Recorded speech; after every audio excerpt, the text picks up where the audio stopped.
سورہ قصص لے لیتے ہیں، اس کا پہلا جو حصہ ہے وہ اس میں اللہ تعالیٰ نے موسیٰ علیہ السلام کا واقعہ ذکر کیا ہے۔ تو میں آیات کو چھوڑ کر صرف واقعہ تھوڑا سا یوں سمجھانا چاہتا ہوں کہ فرعون جو تھا اس نے خواب دیکھا کہ اس کی حکومت مصر سے ایک آگ آئی، اس کی حکومت کو تباہ کر دیا۔ تو اس کی آنکھ کھلی تو بڑا پریشان ہوا، اس نے درباریوں کو بلایا، خواب پیش کیا اور پوچھا، تو اس کے معبرین نے بتایا کہ وہاں سے کوئی ایسا شخص ہوگا جو تیری حکومت کو ختم کرنے کا سبب بنے گا۔ تو اس نے حکم دے دیا تمام لڑکوں کو قتل کر دو۔ تو موسیٰ علیہ السلام کی جو قوم تھی بنی اسرائیل، وہ ان کے غلام قوم تھی، انہوں نے قبطی تھے، انہوں نے قبضہ کیا ہوا تھا اس قوم پر اور غلاموں والا کام لیتے تھے۔ جب اس نے لڑکوں کو قتل کرنے کا حکم دیا تو بے دریغ قتل کیا گیا۔ تو اس کے کچھ عرصے بعد درباریوں نے کہا تم کیا کر رہے ہو؟ اگر اس طرح تم لڑکوں کو قتل کرتے رہے تو کل یہ غلام کیسے بڑے ہوں گے اور کیسے کام کریں گے؟ جو ابھی ہیں وہ بوڑھے ہو جائیں گے، ختم ہو جائیں گے، کام کون کرے گا؟ اب پریشان ہوا، اچھا چلو ایسا کرو کہ 1 سال تم لڑکوں کو قتل کرو، 1 سال چھوڑ دو۔ یہ دیکھیں حماقت کیسی تھی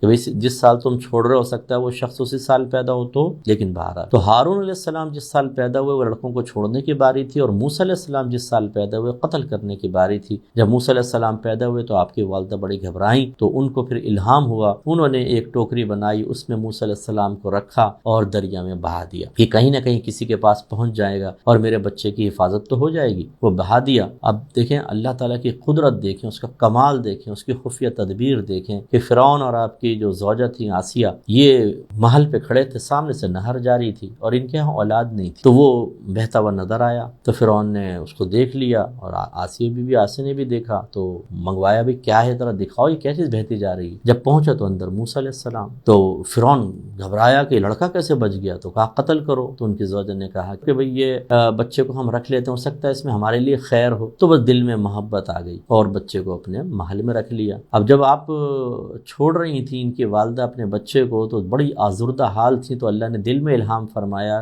کہ تو فکر نہ کر، تیری آنکھیں ٹھنڈی کی جائیں گی اور تیرے بچے کو تیری طرف لوٹا دیا جائے گا۔ یہاں پر ہے یہ موجود، اگر آپ پڑھیں تو سورہ قصص کے بالکل شروع میں۔ لہذا جب موسیٰ علیہ السلام وہاں پہنچ گئے تو کسی بھی دائی کا دودھ نہیں پیتے تھے۔ اب وہ بڑے پریشان، کیونکہ ایک دن گزرا بچہ تو کمزور ہونے لگا۔ حضرت موسیٰ علیہ السلام کی سگی بہن جو تھی وہ اس محل میں کام کرتی تھی۔ جب یہ بچہ سامنے آیا تو انہوں نے کہا میرا بھائی یہاں کیسے آ گیا؟ اب وہ بھی گھبرائیں، لیکن بہرحال رشتہ ظاہر نہیں کیا۔ اب جب دودھ چھوڑ دیا تو ان کی بہن نے آسیہ سے کہا کہ اگر آپ اجازت دیں میں ایک عورت کو جانتی ہوں، ہو سکتا ہے یہ بچہ اس کا دودھ پی لے۔ انہوں نے کہا بلا لاؤ۔ وہ اپنی والدہ کو بلا کے لے آئیں، اور اللہ تعالیٰ کا کرم دیکھیں، ان کے والدہ نے جیسے ہی ان کو قریب کیا بچے نے دودھ پینا شروع کر دیا، تو انہی کی صحبت میں دے دیا کہ تم دودھ پلاؤ۔ یوں اللہ تعالیٰ نے موسیٰ علیہ السلام کو ماں کے پاس پہنچا دیا، اور جو دشمن تھا اسی کے محل میں آپ کی پرورش ہوئی۔ اس سے ہمارے بھائی بہن ذرا درس حاصل کریں، اس حصہ قرآن کو پڑھیں اور درس حاصل کریں۔ آپ پہ کرائسس آتے ہیں، آپ پریشان ہوتے ہیں، آپ اللہ کو چھوڑ دیتے ہیں، آپ نمازیں چھوڑ دیتے ہیں۔ میں ان کی بات کر رہا ہوں جو ایسا کرتے ہیں، نمازیں چھوڑ دیتے ہیں، اللہ سے بدظن بدگمان ہو جاتے ہیں، ناراض ہو جاتے ہیں، گستاخی کے الفاظ بیان کرتے ہیں۔ ارے بھائی اللہ بڑی قدرت کاملہ والا ہے، دیکھیں کیسے کیسے اللہ تعالیٰ نے کرم فرمایا ہے۔ اس لیے اللہ سے کبھی بھی بدگمان نہیں ہونا چاہیے۔